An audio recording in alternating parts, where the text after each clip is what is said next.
इस कार्यक्रम के प्रसारण पुण्यार्जक हैं श्री राजेंद्र प्रसाद जैन, श्रीमती ममता जैन, श्री प्रशांत जैन, श्रीमती दिव्या जैन, पारस जैन, श्री भरत जैन, श्रीमती सौम्या जैन एवं समस्त परिवार मुंबई। इस पंचम अध्याय में अजीव तत्व का व्याख्यान किया जा रहा है। जीव तत्व का व्याख्यान पूर्ण हुआ है और अजीव तत्व के विषय में उनके नामोल्लेख और उनके भेदों के साथ वर्णन किया जा रहा है। अजीव काया धर्मा धर्माकाश पुद्गलाः। धर्म, अधर्म, आकाश और पुद्गल ये चारों अजीवात्मक हैं और कायात्मक भी हैं। अजीव का अर्थ स्पष्ट है, जिसमें जानने की, देखने की, संवेदन करने की क्षमता जिन पदार्थों में न हो, वे सारे पदार्थ अजीवात्मक माने जाते हैं। इसलिए ये अजीव ये संज्ञा जो दी गई है, ये सामान्य की अपेक्षा से, अर्थात धर्म, अधर्म, आकाश और पुद्गल ये चारों अजीवात्मक हैं और ये कायात्मक भी हैं। कायात्मक का अर्थ क्या, इसको स्पष्ट किया जाएगा। जिस प्रकार यह शरीर कायात्मक शरीर है, यह शरीर एक परमाणु से निर्मित नहीं है, अनेक परमाणुओं के पिंड के रूप में यह शरीर है, अर्थात यह शरीर बहुप्रदेशी है।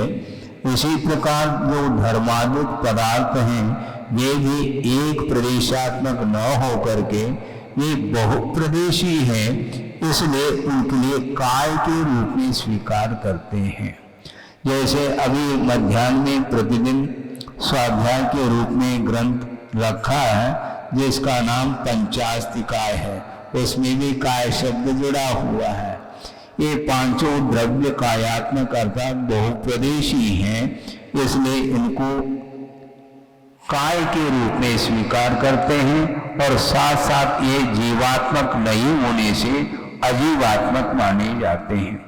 प्रश्न ये कार ने प्रश्न किया है इसी सूत्र की टीका में कि महाराज आगे आप सूत्र का व्याख्यान करने जा रहे हैं, उसमें एक सूत्र आता है कि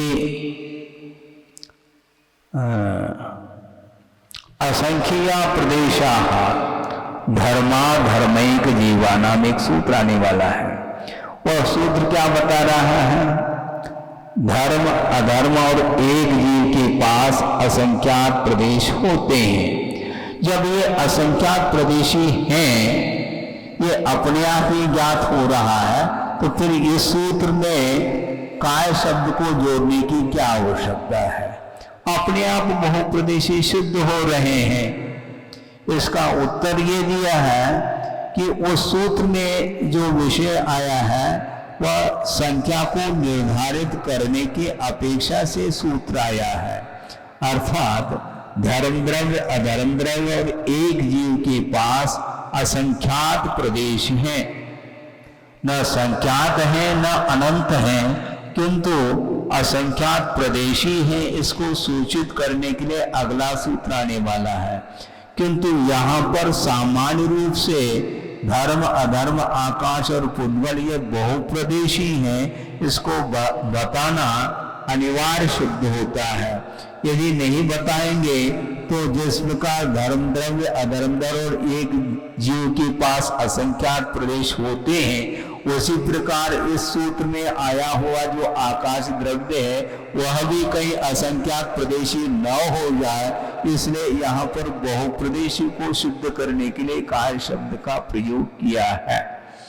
ये सारा विषय टीकाओं के माध्यम से विषय खुलता है। आप सूत्र के माध्यम से पूरा का पूरा अर्थ जानना चाहो तो वह स्पष्ट नहीं हो पाता।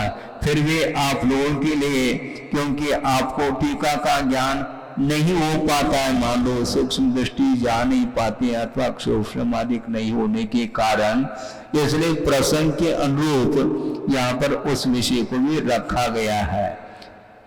इतना ही इसका अर्थ है ये अजीवात्मक है और साथ साथ बहुप्रदेशी हैं।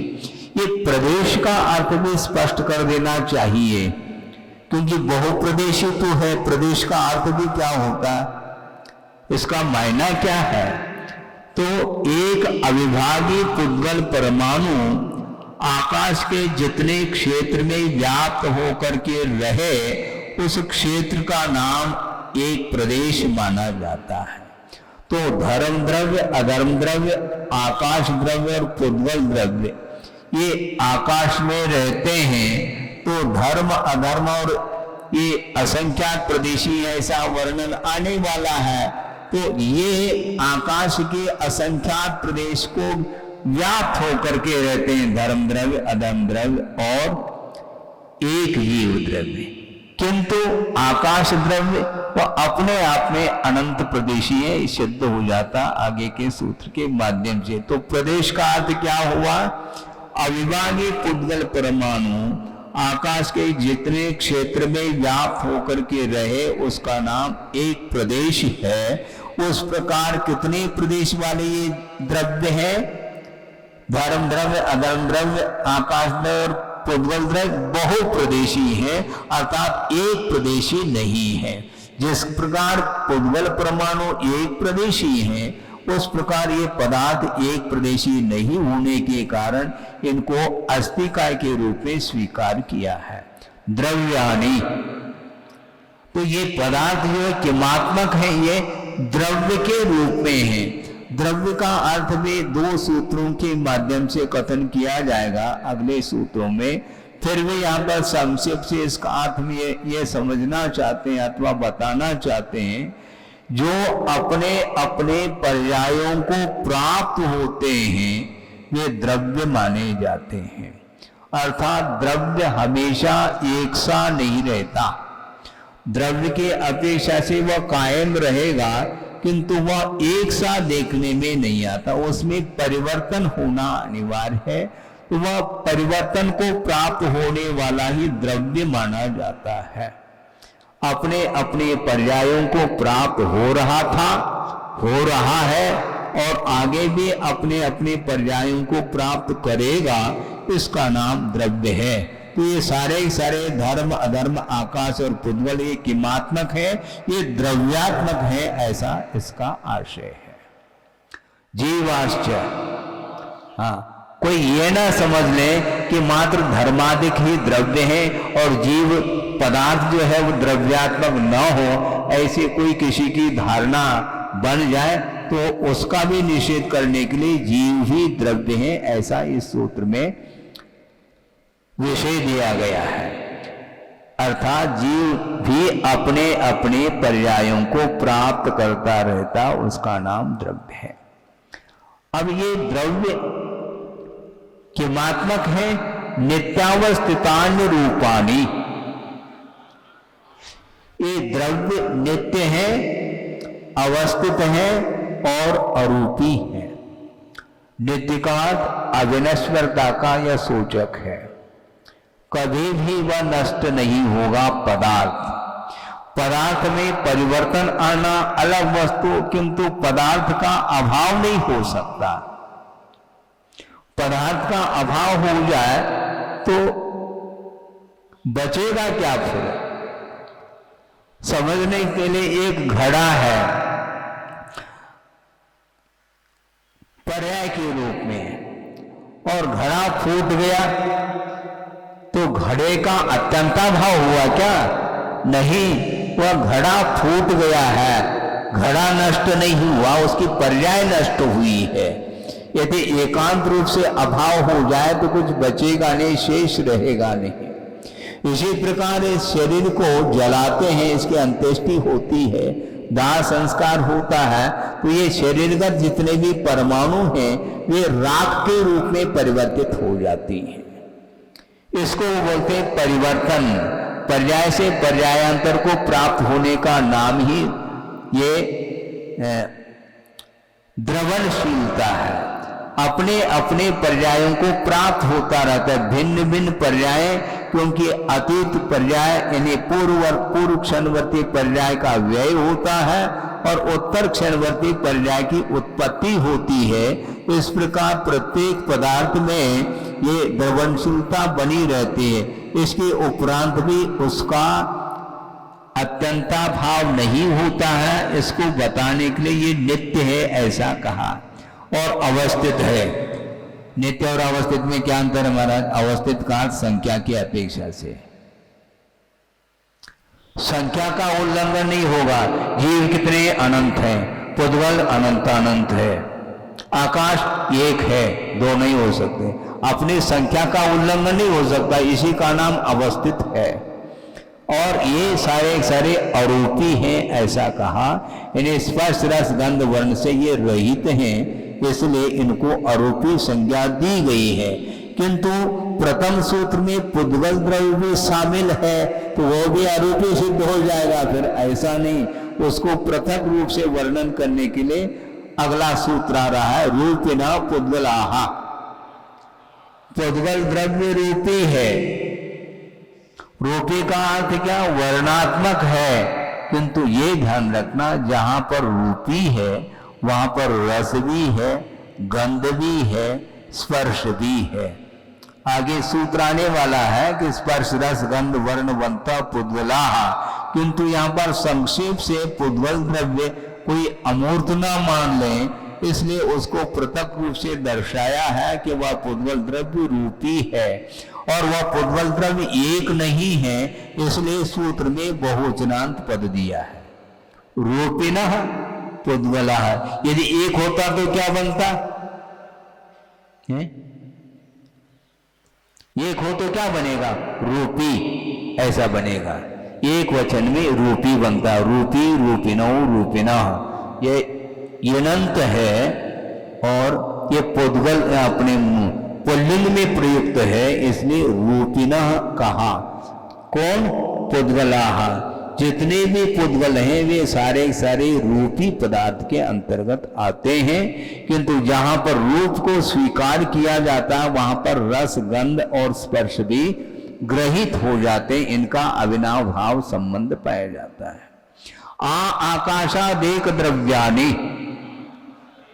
हाँ, आकाश तक जो द्रव्य हैं वे एक एक हैं। ये कैसे नापेंगे अपन? अजीव काया धर्मा धर्माकाश पुद्गला, ये जो सूत्र आया है वहां पर जो आकाश आया ना, तो वहां तक एक एक द्रव्य, अर्थात धर्म अधर्म और आकाश ये तीनों एक एक हैं, बाकी सारे सारे अनेक होते हैं। आकाश द्रव्य एक है, अखंड एक ही है।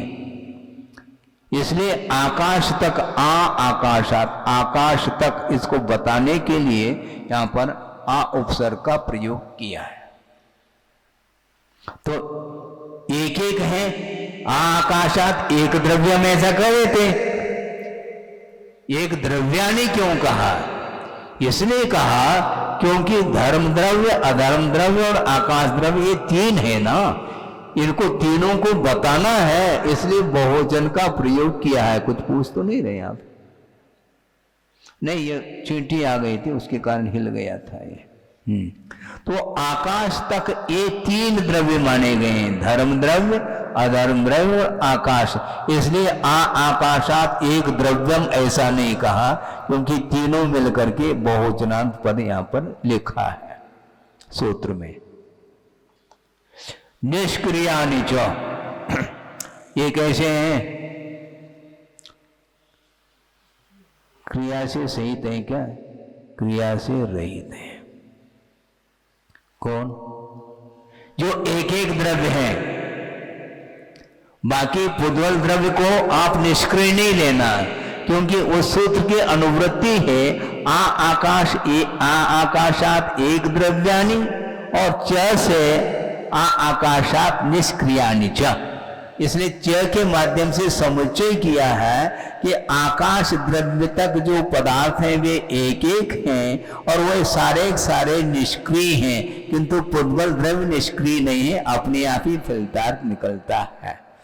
किस प्रकार पूर्वा पर विचार करके सूत्र का निर्माण करते हैं आचार्य।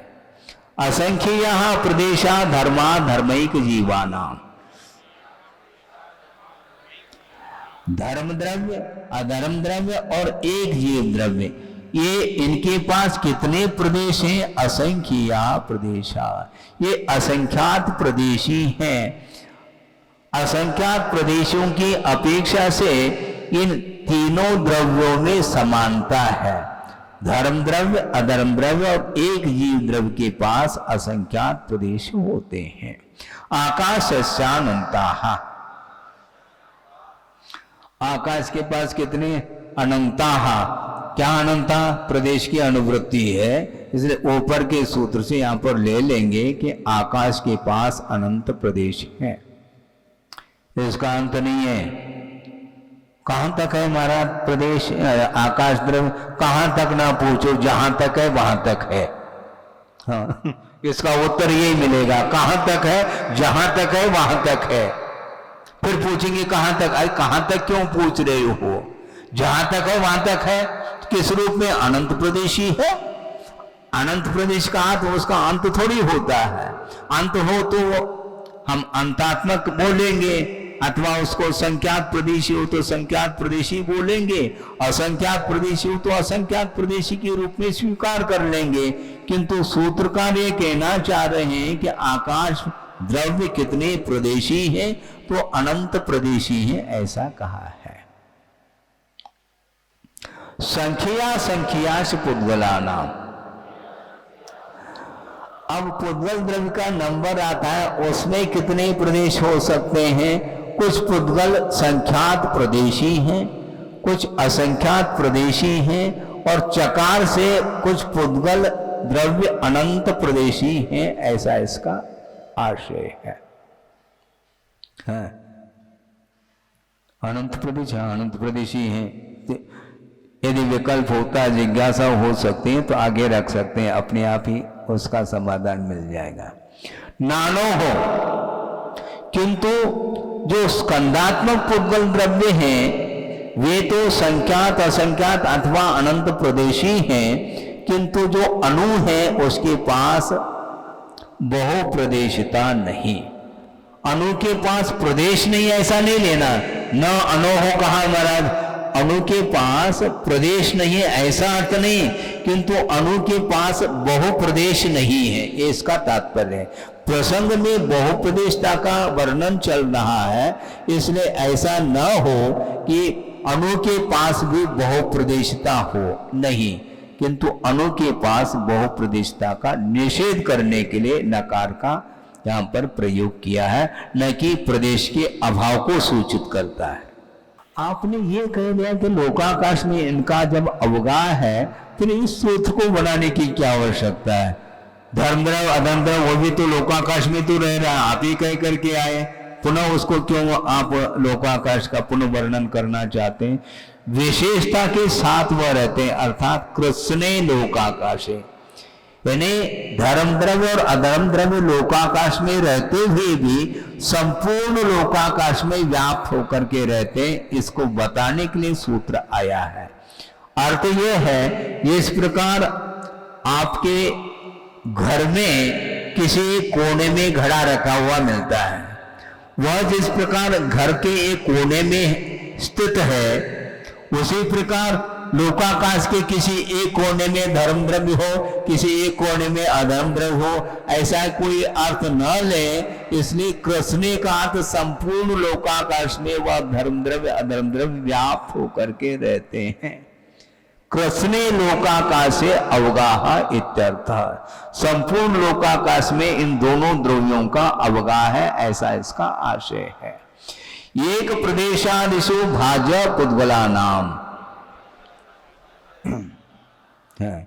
पुद्गल द्रव्यों का जो अवगाह है वह कितने प्रदेश को लेकर के? एक प्रदेश को आदि लेकर के विभाजन कर लेना चाहिए। यद्यपि पुद्गल द्रव्य अनंतानंत हैं, इसके उपरांत भी उनका अवगाह लोकाकाश के भीतर है। उसमें एक परमाणु है तो आकाश के एक प्रदेश में रह रहा है, इसलिए एक प्रदेश को आदि कर लेकर के वह असंख्यात प्रदेश में वह पुद्गल द्रव्य अवगाह को प्राप्त हो जाता है। अर्थ ये है कि लोकाकाश के असंख्यात प्रदेश होते हुए भी एक पुद्गल परमाणु आकाश के एक क्षेत्र में रहता है, एक प्रदेश में रहता है, किंतु दो प्रदेशी जो स्कंद हैं वह आकाश के एक प्रदेश में भी रहता है और आकाश के दो प्रदेश में भी रह सकता है और पृथक पृथक होकर के भी रह सकते हैं। दो परमाणु मिलकर के जो स्कंद हैं वे पृथक पृथक रहें तब भी आकाश के एक प्रदेश पर उनका अवगाह पाया जाता है। इसी प्रकार संख्यात, असंख्यात और अनंत परमाणु के पिंड के रूप में अथवा पृथक पृथक रूप में भी आकाश के एक प्रदेश में भी रह सकते हैं, दो प्रदेश में भी रह सकते हैं, आदि आदि। ये इसका अर्थ है। क्यों इस प्रकार इसलिए कहा गया कि यदि पुद्गल परमाणु जिस प्रकार आकाश के एक प्रदेश पर रह रहा है उसी प्रकार अनंत परमाणु हैं, वे पृथक पृथक यदि रहेंगे तो उनके लिए अनंत प्रदेश चाहिए, किंतु अनंत प्रदेश अपने पास है ही नहीं, क्योंकि आकाश के पास तो अनंत प्रदेश है किंतु लोकाकाश तो असंख्यात प्रदेश ही हैं, तो उसमें कैसे रह सकते हैं? सूक्ष्म परिणमनत्वात्, सूक्ष्म परिणमन होने के कारण कम स्थान में भी ये सारे अनंतात्मक पुद्गल द्रव्य समाहित है, ऐसा इसका आशय है। असंख्य भागादिशो जीवानाम, जीव द्रव्यों का जो लोकाकाश में अवगाह है वह असंख्यात भी भाग को आदि लेकर के उसका अवगाह पाया जाता है। यानी असंख्यात प्रदेशी जो लोकाकाश है उसके असंख्यात भाग कर लो, उसमें से एक भाग में भी जीव रह सकता है, दो भाग में भी रह सकता है, तीन भाग में भी रह सकता है और समुद्रभात के अपेक्षा से पूर्ण लोकाकाश में भी व्याप्त होकर के रह सकता, ऐसा इसका अर्थ है। डिटेल यदि चाहो तो टीका पढ़िए आप, सर्वार्थ सिद्धि, यदि फुर्सत हो तो पढ़ो, नहीं है तो हम तो पढ़ ही लेते हैं, और क्या, हमें तो खूब फुर्सत है। महाराज इसलिए तो हम आपके पास आना चाहते हैं, किंतु आपके लिए फुर्सत नहीं, मुझे हमें स्वाध्याय करने के लिए तो फुर्सत है, इसलिए हम दे रहे समय। प्रदेश संहार विसर्पाभ्याम प्रदीपवत, यही है ना? हाँ, हाँ। इनमें, इन प्रदेशों में, यानी आत्मा के प्रदेशों में संकोच और विस्तार रूप परिणति होती है। इसलिए लोक के असंख्यात भाग में भी रह सकता है और लोक के क्या असंख्यात भाग करके एक भाग में भी रह सकता है, दो भाग में भी रह सकता है, तीन भाग में भी रह सकता है, पूरे लोक में भी रह सकता है। ये इस प्रकार की परिणति कैसे बन रही है, इसका कारण क्या है? प्रदेशों का संकोच और विस्तार होता रहता है। आत्म प्रदेश हमेशा संकुचित होकर के रहते हैं, ऐसा नहीं है। जैसे अनुगुरु देह पमानो, इस प्रकार द्रव्य संग्रह में प्रसंग आता है, संसारी प्राणी के लिए जैसा शरीर मिलता है छोटा अथवा बड़ा, उसमें वह व्याप्त होकर के रहता है। इस अपेक्षा से संकोच और विस्तार की स्थिति प्रदेशों में बनती है। जैसे प्रदीपवत, ऐसा कहा, दीपक है, उसको आपने एक कमरे में जलाया है अथवा एक छोटा सा रूम है, उसमें दीपक को रखा है, तो उसका प्रकाश पूर्ण रूप से उस कमरे में व्याप्त होकर के प्रकाश रहता है। और मान लो उस दीपक के ऊपर कोई भी एक पात्र रख दें तो वो दीपक के जो प्रकाश, दीपक का जो प्रकाश है उसमें संकोच होना प्रारंभ होता है। उस पात्र के अनुरूप ही वह सारा प्रकाश संकुचित होकर के रह जाता है और पात्र हटा देंगे तो पुनः उसमें फैलाव आ जाता है। इस प्रकार दीपक के प्रकाश में जिस प्रकार संकुचित होने की और फैलने की क्षमता है, उसी प्रकार आत्म प्रदेशों में भी है, ऐसा इसका अर्थ है। गति स्थिति उपग्रहो धर्मा धर्मयोर उपकारः। और अब यहां पर उपकार का प्रसंग आ रहा है। उपकार का अर्थ इतना ही लेना, सहयोग जिसको बोलते हैं। धर्म द्रव्य और अधर्म द्रव्य का सहयोग किस रूप में है? तो गति और स्थिति के रूप में सहयोग है धर्म द्रव्य और अधर्म द्रव्य का। किसके लिए? जो गतिशील जो द्रव्य हैं, जीव और पुद्गल, उनके गमन करते हुए जीव और पुद्गल के गमन में सहयोग प्रदान करने वाला धर्म द्रव्य है।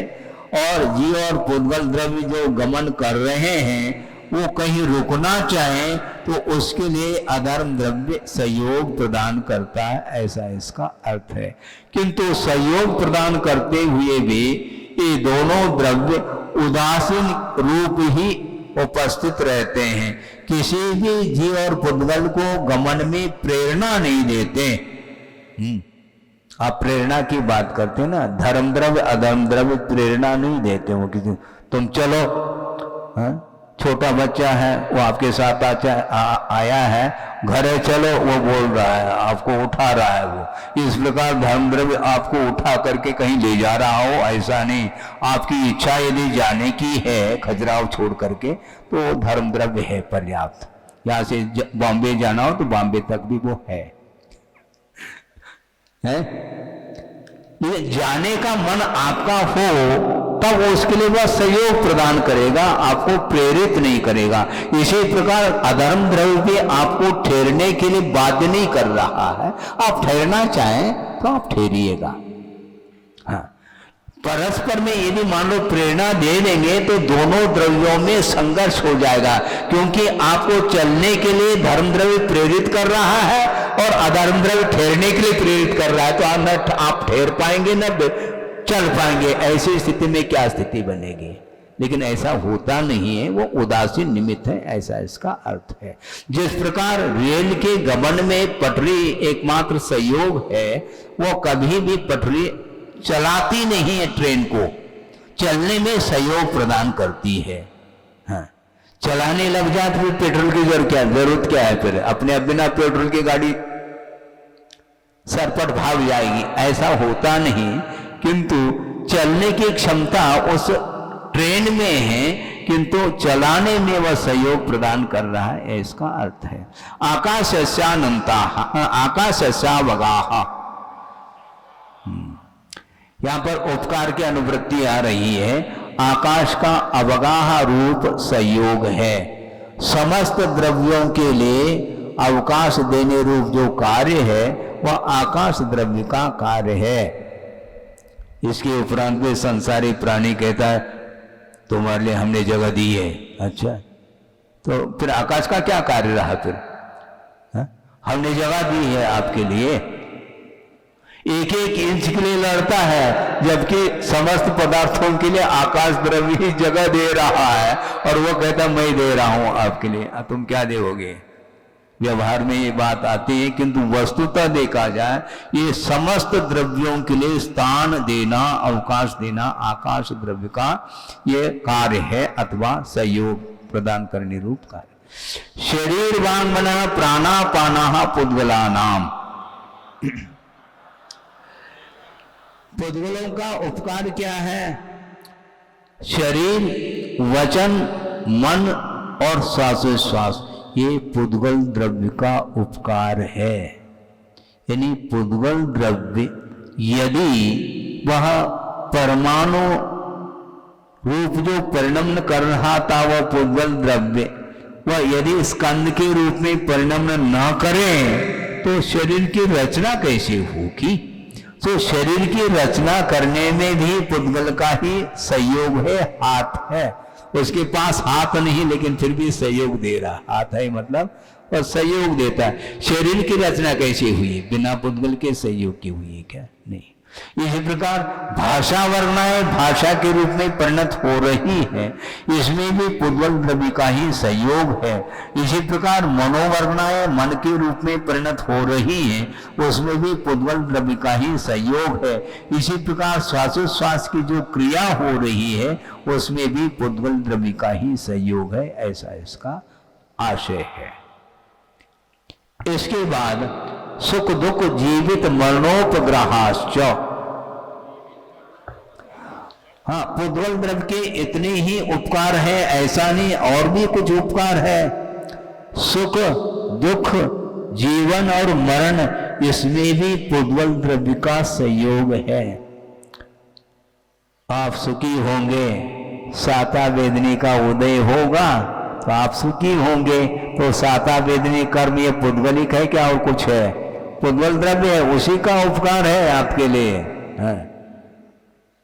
किंतु वह सहयोग देते हुए भी वह महसूस नहीं करता हमने तुम्हें उपकार किया है, ऐसा नहीं।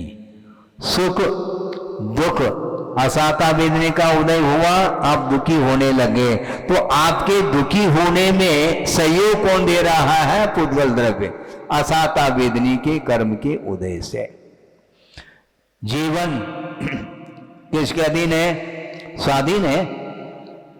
आयु कर्म के आश्रित जीवन चल रहा है, इसलिए जीवन भी यह पुद्गल द्रव्य का उपकार है। जीने के लिए आयु कर्म चाहिए और मरने के लिए आयु कर्म का क्षय मरण के लिए कारण माना जाता है। तो मरण में भी पुद्गल द्रव्य का ही संयोग हुआ, क्षय के रूप में हुआ और वह उदय के रूप में हुआ, ऐसा इसका अर्थ है। परस्परोपग्रहो जीवानाम,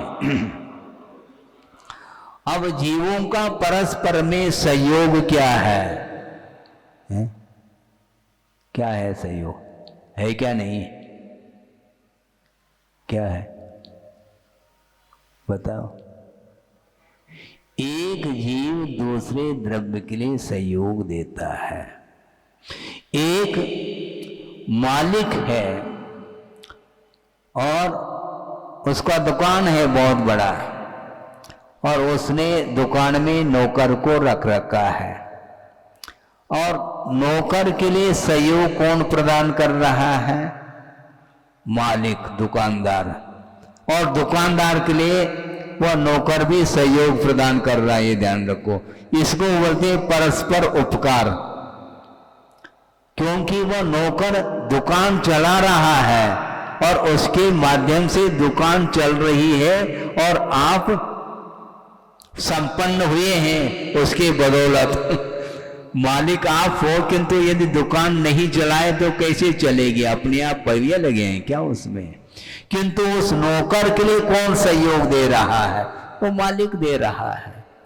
उसने रखा है, तुम रहो और दुकान चलाओ। तो परस्पर में जिस प्रकार एक सेठ और एक नौकर के बीच में सहयोग हो रहा है परस्पर में, उसी प्रकार जीव के साथ परस्पर में सहयोग होता है। यहां तक तो ठीक है, किंतु पूज्यपाद स्वामी ने बहुत एक महत्वपूर्ण बात इसमें टीका में दी है कि जिस प्रकार सेठ जो है नौकर के लिए और नौकर सेठ के लिए सहयोग प्रदान करता है, यहां तक तो ठीक है, किंतु शिष्य और आचार्य के बीच में भी परस्पर में उपकार होता है। महाराज, आचार्य का अथवा गुरु का शिष्य के प्रति उपकार तो बात समझ में आ जाती है, किंतु शिष्य का गुरु के प्रति क्या उपकार होगा? गुरु का तो शिष्य के प्रति यह उपकार है कि गुरु ने शिष्य के लिए अपने पास शरण दे दी और उसने लिखाया, अपने शिक्षण दिया, शिक्षा दी, दीक्षा दी, संस्कार दिए, ये सब दिया, उपकार किया। किंतु शिष्य का गुरु के ऊपर क्या उपकार है? उनकी आज्ञा का पालन करना यह शिष्य का गुरु के ऊपर महान उपकार माना जाता है। यदि वह शिष्य होकर के गुरु की आज्ञा का पालन नहीं करता है तो वह गुरु के उपकार को चुका नहीं पा रहा, यह तय है। इसको बोलते हैं परस्पर उपग्रह अर्थात अनुग्रह अथवा सहयोग देना। वर्तना परिणाम क्रिया परत्वा परत्वेच कालस्य। हाँ, काल द्रव्य का उपकार क्या है बता रहे हैं, वर्तना, समस्त द्रव्यों में परिवर्तन जो हो रहा है, उपादान के अपेक्षा से प्रत्येक द्रव्य अपने योग्यता के अनुरूप परिणमन कर रहे हैं, किंतु उनके परिणमन में सहयोग देने वाला वर्तना, परिवर्तन में जो सहयोग प्रदान करता है उसका नाम वर्तना है। और उसके माध्यम से जो प्रत्येक द्रव्य में जो परिणाम अर्थात पर्याय उत्पन्न हो रही हैं, उसमें भी उसी का हाथ है। व्यवहार काल के अपेक्षा से यह कथन किया गया। निश्चय काल के अपेक्षा से वर्तनारूप उपकार है। फिर बाद में परिणाम है। क्रिया का अर्थ क्या? क्रिया का अर्थ यह है कि एक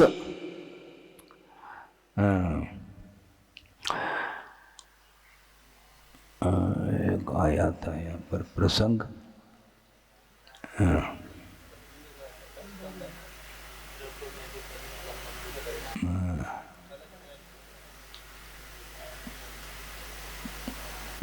ठीक है।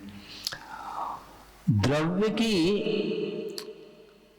ऐसी पर्याय है जो कि स्थान से स्थानांतर होने में हेतुभूत जो द्रव्य की पर्याय है, उस पर्याय को ही क्रिया के रूप में स्वीकार किया है। और उसमें संयोग किसका है? काल द्रव्य का ही संयोग है। परमाणु मान लो एक प्रदेश से दूसरे प्रदेश पर जा रहा है, उसमें एक समय लग गया उस क्रिया में, उसमें कौन सहयोग दे रहा है? काल द्रव्य ही दे रहा है। आपको यहाँ से दिल्ली जाना है, मान लो फ्लाइट से जा रहे हैं, घंटा 1.5 घंटा लग सकता है। तो ये जो लगा, इस दूरी को तय करने के लिए समय लगा, यह काल द्रव्य का यह संयोग माना जाता है। इस कार्यक्रम के प्रसारण पुण्यार्जक हैं श्री राजेंद्र प्रसाद जैन, श्रीमती ममता जैन, श्री प्रशांत जैन, श्रीमती दिव्या जैन, पारस जैन, श्री भरत जैन, श्रीमती सौम्या जैन एवं समस्त परिवार मुंबई।